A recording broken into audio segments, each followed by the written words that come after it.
Well, hello and welcome to the Web Monkey Show. My name is Alex. It's a pleasure to have you here. And today we're talking about WordPress security and specifically how you can make use of the WordFence security plugin to protect your WordPress website.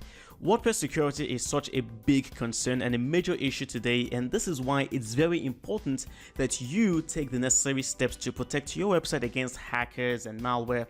So today we're talking about WordFence security. This is one of the most powerful but also one of the most popular WordPress plugins with over 2 million active installations. This is a very robust plugin that provides lots of features with which you can protect and enhance the security of your website. So today, I'm going to show you how you can completely configure this plugin to protect your website. It's going to be a bit lengthy, so I'll have all the relevant timestamps in the description box below. So sit back, relax, and learn how you can protect your WordPress website by using the WordFence security plugin. Alright, so the first thing we have to do obviously would be to download, install, and activate the plugin. So please do so. The plugin is WordFence Security by WordFence. Now once you're done, you will see this message from WordFence, which is part of the installation, asking you to provide your email address where they will send you security alerts. This is extremely important. So please make sure you use an actual real email address that you have. So I'm going to come in here right now and just add one of my official email addresses. All right. Oh, I'm sorry, alex@themoviecharacters.com. Wow. It should be alex@themoviecharacters.com. All right. So that's my email. So it says, would you like to join the mailing list? Yes, I would recommend that you do so. They do send very useful tips every now and then. I'm going to check the box here and I'm going to click on continue. All right. So WordFence does have a premium version of the plugin, but we're going to deal with the free version. And if you're interested, you can always get the paid version later.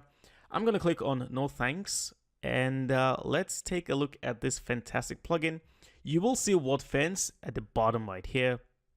Let's go straight to the dashboard and see what WordFence has to tell us. Okay, let me just close this. All right, let me scroll all the way to the top. So in here right now, you will see this message asking that WordFence be allowed to update automatically whenever there's a new version. So yes, go ahead and enable the auto update. I think that's very, very useful. And then in here, you will see this message saying, to make your site as secure as possible, take a moment to optimize the WordFence web application firewall. Just click here to configure. All right.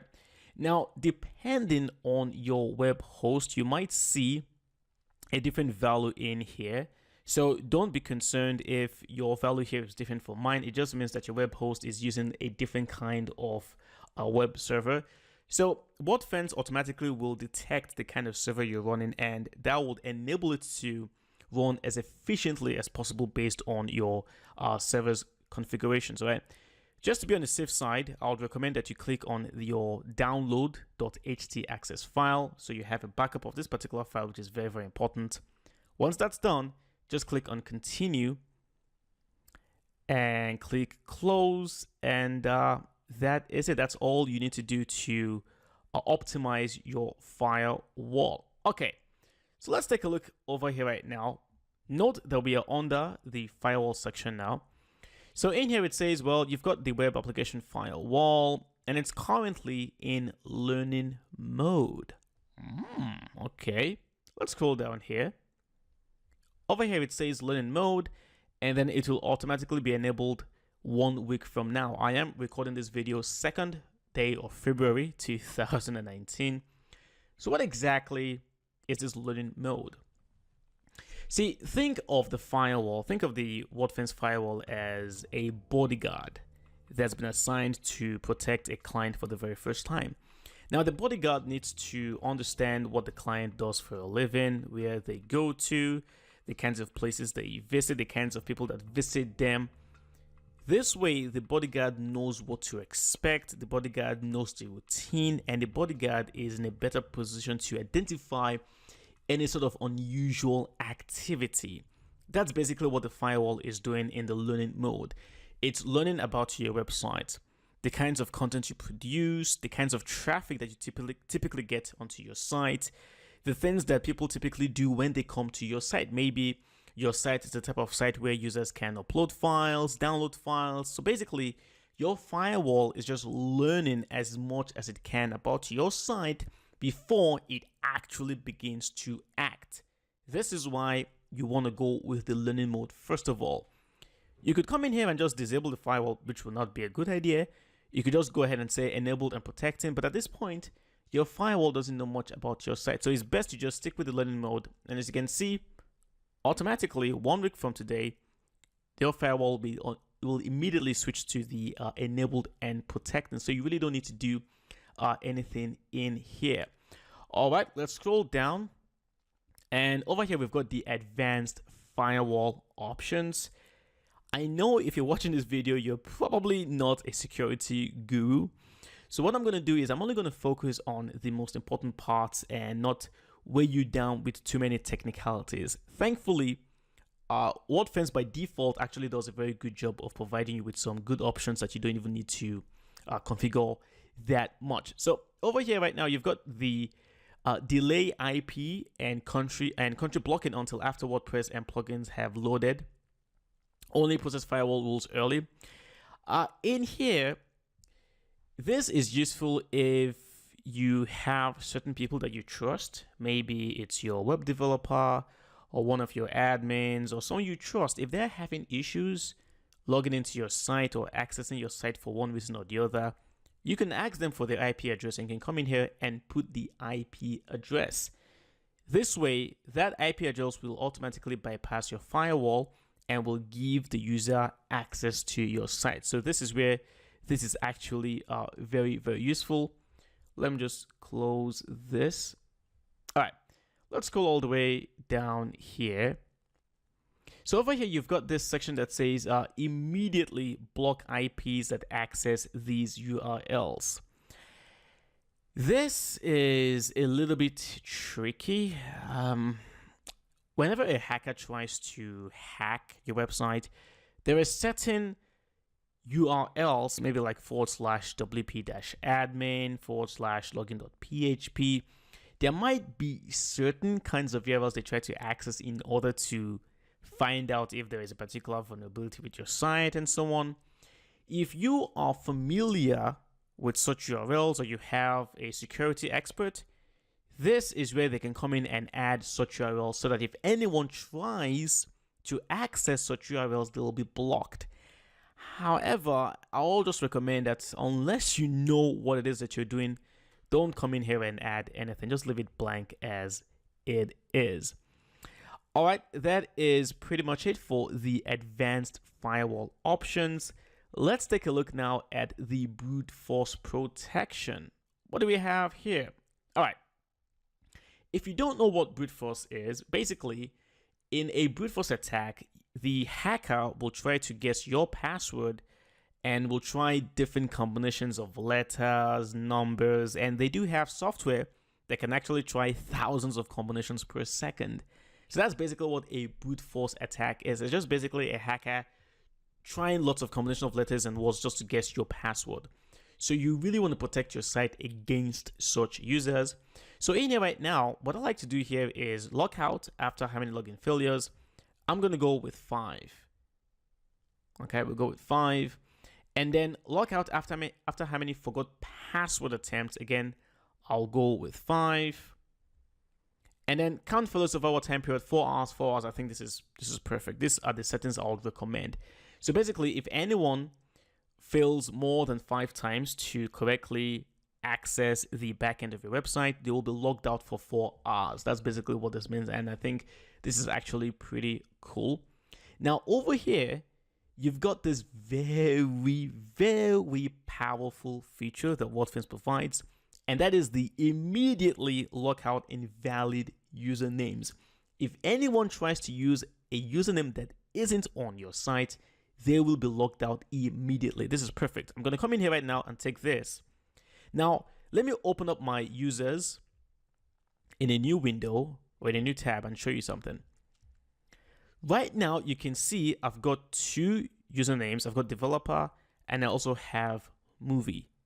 However, I do not have usernames such as admin or administrator. So if I come in here right now and I say, yep, I'm going to block anyone that tries to use the username of admin and then, not ad, sorry, administrator. Cool. The reason why I'm doing this is because many times whenever a hacker wants to access your backend, they will typically go for usernames like admin and administrator because a lot of people have such usernames on their website. This is why I would recommend you don't have any username or an account that has admin or administrator as the username. Don't. Just have generic usernames, and also don't use your first name as your username. It is a very bad idea. So right now you can see I've added Alex. I'm also going to add Alexander, just in case anyone tries to hack this website because they know my name is Alex.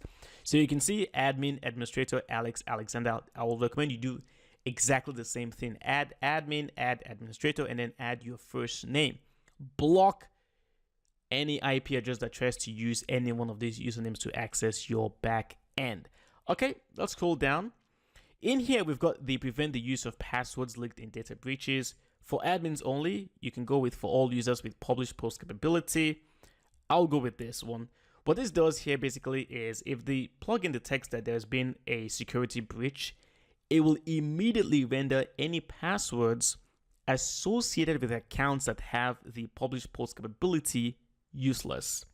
So basically, most accounts that have the publish post capability are your admin, your editor, as well as your author. Those are the three kinds of accounts that have the publish post capability. So this is a good setting for this particular section. And then you've got the additional options. Enforce strong passwords. You can force your admins and the publishers to have strong passwords, or you can just go with force all members. I would recommend you go with the force all members.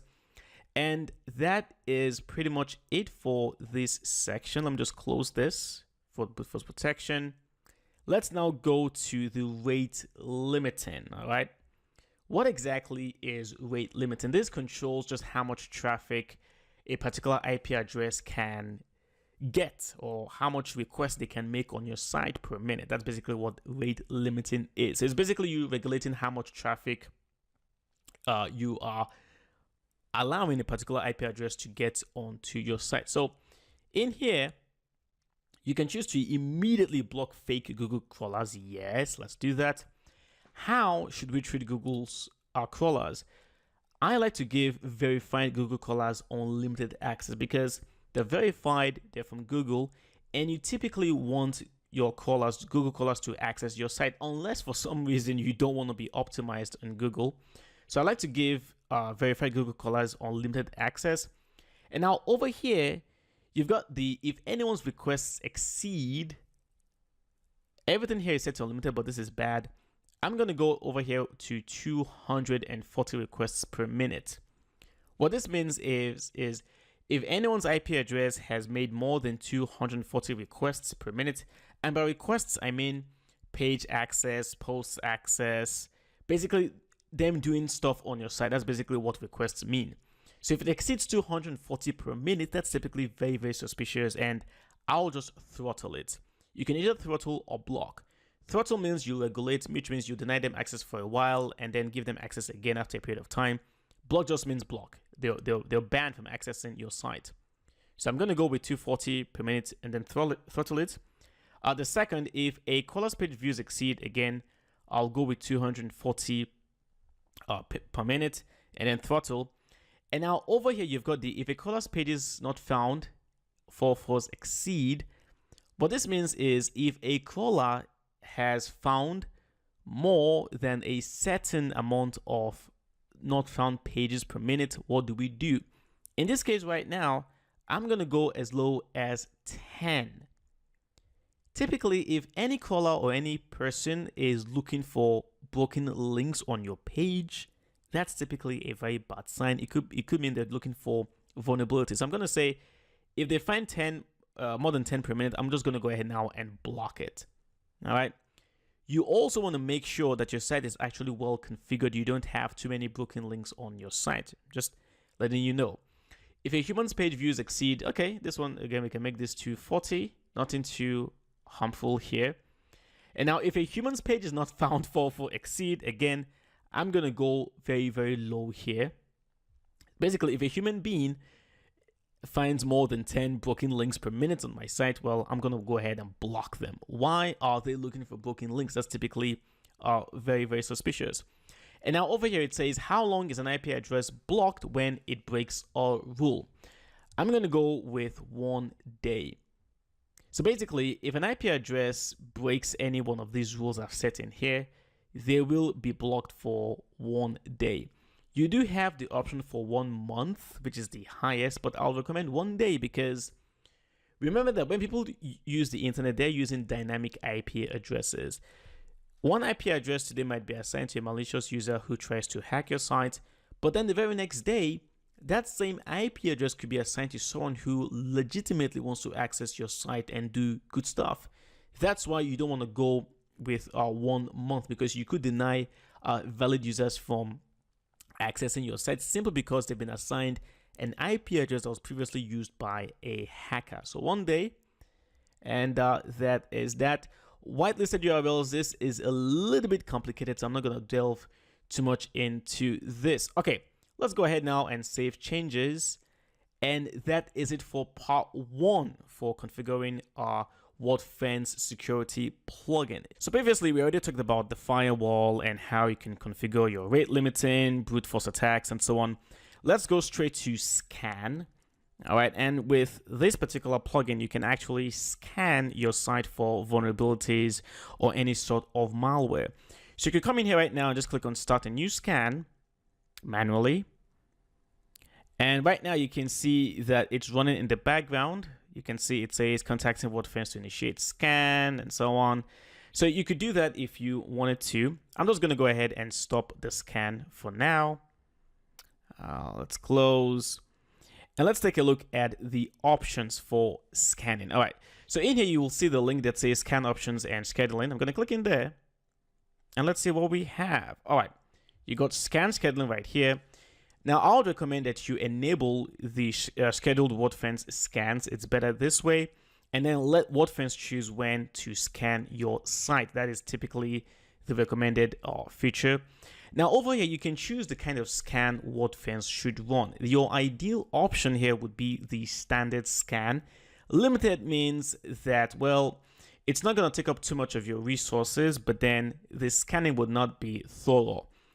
You don't want to go with high sensitivity either, because unless your site has actually been hacked or you feel your site has been hacked, there is really no point in going high sensitivity, because this will use a lot of resources, and a lot of times it could generate something known as the false positives, where the plugin tells you that, hey, this is a malicious file, whereas in fact it's actually not malicious. So you want to go with the standard scan most of the time. Now you've got your general options in here. There isn't anything much to change in here. I would recommend you leave all these as they are. No need to check or uncheck any of the boxes in there. So let me close the general options. Let's go to performance options now. Over here, you can actually use something known as the low resource scanning. So I'm going to go ahead and choose this. What this does is it will limit the number of resources the plugin would use from a web server, but at the same time, it will also extend the duration of the scan. So this is very useful, especially if you're on a shared hosting plan with your web host. And now over here, you can limit the number of issues sent in the scan results email. The limit here is 1,000. Which I think is a little bit extreme, unless you have like a really bad dysfunctional website. I don't think you should have more than 500 issues max. Like even 500 is like a lot, but I'm just going to go with 500. You've got the time limit that the scan can run in seconds. 0 or empty means the default of 3 hours will be used. There is really no right or wrong answer to this one. I'm just going to leave it blank as it is. Just go with the default of 3 hours. Now over here, very, very important, you have the how much memory should WordFence request when scanning. This will depend heavily on your server configuration and how much memory you actually have. 256 is pretty standard, but if for some reason you realize that whenever WordFence is running in the background, your site becomes very slow, you can't do certain things, you might want to come in here and reduce the amount of memory that the plugin requests, or you can do something else, which is actually the better option. You can request that you have more memory provided to your website by your web host. That would be the ideal option to go with. Now over here, I have set the value here to 15, and what this does is it says the maximum execution time for each scan stage. What this means is you want to set a period of time where a scan can fully complete its objectives, but then it isn't assigned excess time as well. So you don't want to come in here and go with something like 40, for example, because most scans might take maybe a value of 15, maybe 18. So if they were able to complete their scan within 15 or 18 seconds, then why give it 40 seconds? That's a bit too much. So for most servers, as recommended by the plugin, you want to go with somewhere around 10 or 20. I'm going to go with 15 as my option. So let me close this. And finally, we have the advanced scan options. This is pretty advanced, and unless you know what you're doing, I will not recommend that you play with any of the options in here or add any sort of text in here. Okay, that is it for the scanning. I'm going to go ahead now and save my changes for the scan.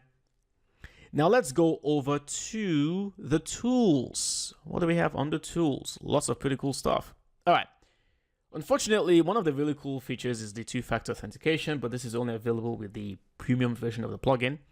But you do have live traffic, and this becomes actually very useful once your site begins to get lots of traffic, and you can see the pages that have been visited, when the page was visited, the IP address, the host name, and so on and so forth. You can also expand your results, which will show you more information depending on how much traffic you've gotten. You've also gotten this, you also have this very useful always lookup tool where you can actually look up the credentials of an IP address. So as an example, let me just type in a random IP address in here, 6429 maybe. So if you've noticed a particular IP address that seems to be accessing certain pages that you don't like or you feel kind of suspicious, you can simply come in here and access that IP address and see who owns the site. Let me try another random IP address, and this doesn't seem to be working. Come on, give me an address. Let's try this one. And oh, there you go. Oh, thankfully, the plugin has been able to figure out who owns this IP address. So what do we have here? It looks like it's someone from Finland, Geological Survey of Finland. Okay, not so much information here. This is the person's name associated with this IP address, Hanu Kairakari. We've got Vesa Lohela, and so on. Well, anyway, you can always just check the IP address of any person whom you feel might be engaging in malicious activity on your site. That's the whole point of the whois lookup feature. You've got the import and export option. So let's say you've fully configured WordFence on your website, you're happy, and you want those exact same settings on another website. You can simply come in here, click on export WordFence options, and this will provide you with a token which you can copy. All right, this is the token right there. And then you can go to the second website and then go to this box right here, paste the token from your site, and then simply import the WordFence options. So that's how you can export and import your WordFence options from one website to another. And then you've got your diagnostics. Well, let's take a look. So over here right now, you can get reports on your email based on certain kinds of configurations on your site. This page shows information that can be used for troubleshooting conflicts, configuration issues, or compatibility with other plugins, themes, or a host environment. So for the most part, hopefully you would not need to access this particular page. But if for one reason or the other you're trying to do some troubleshooting, this is basically in here where you'll find a lot of information about your plugins, your settings, and so much more. Okay, that is it for the tools. Let's now jump into the last option, which is all options, thankfully. So in here again, you've got the firewall options down here, which we've taken a look at. You've got your blocking options, and you also have the advanced country blocking options, which unfortunately is only available with the premium version of the plugin. You've got your scan options, which we've taken a look at already, and you've also gotten the tool options, which we've just taken a look at already as well. But over here at the very top, you've got your WordFence global options. So in here, you have access to your license. In here, you can customize whether you want to display the blocking menu item, display your live traffic menu item if you wanted to. You've got the general WordFence options, where you can choose to where you want your email alerts to be sent to. This is the default email address.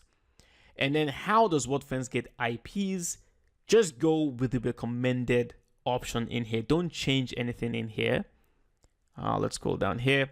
You've got the hide WordPress version. I will highly recommend that you do this. This is a great way to protect your site from hackers, because hackers typically want to know what version of WordPress you're running so they can see what possible vulnerabilities that might exist. So by hiding the WordPress version, it's a great way to further enhance the security of your WordPress website. Disable code execution for upload directory. Yes, you want to disable code execution here as well, because basically this directory should only be reserved for images, video files, audio files, basically non-executable files. So yes, do this. This will be a great way to protect your site. And let's come down here where you've got your dashboard notification options. Again, I'll keep these as they are. And then you've got your email alert preferences. Email me whenever WordFence is automatically updated. Sure, why not? Let's scroll down here. You've got other options in here. Alert on warnings, when an IP address is blocked. Yes, give all this information to me. I want to be notified whenever something major happens on my site. Now over here, you've got the alert me when someone with admin access signs in. This is useful if you're the only admin on your site. But if you have several admins, I would recommend that you only get alerted when one admin signs in from a new device or location. This way you limit the number of times you get unnecessary alerts when one of your genuine admins tries to log in. Alert me when a non-admin user signs in. Again, this will depend on the configuration of your site. If all the accounts in your site are admin accounts, then obviously you want to make sure that you're notified when someone with non-admin rights gets logged in. All right, maximum email alerts to send per hour. In this case, I'll go with maybe 20. Hopefully, you're not going to get more than 20 alerts per hour. And then finally, we've got the activity report. Once a week is pretty decent. You could go with once a day, but that may be a bit too much. Once a month might be too little. Once a week would be ideal in my humble opinion. Let's save our changes, and that is pretty much it for the WordFence security plugin. Woo! Well, there you have it. We've come to the end of today's tutorial on how to configure and make use of the WordFence security plugin. I hope you enjoyed it, and I hope you found value in today's tutorial. If you did, please hit the like button, subscribe to the channel if you haven't, and be sure to hit the bell so that you're notified whenever I upload a new WordPress tutorial. Thank you so much for watching. My name is Alex. It's been a pleasure, and I'll see you next time. Bye-bye.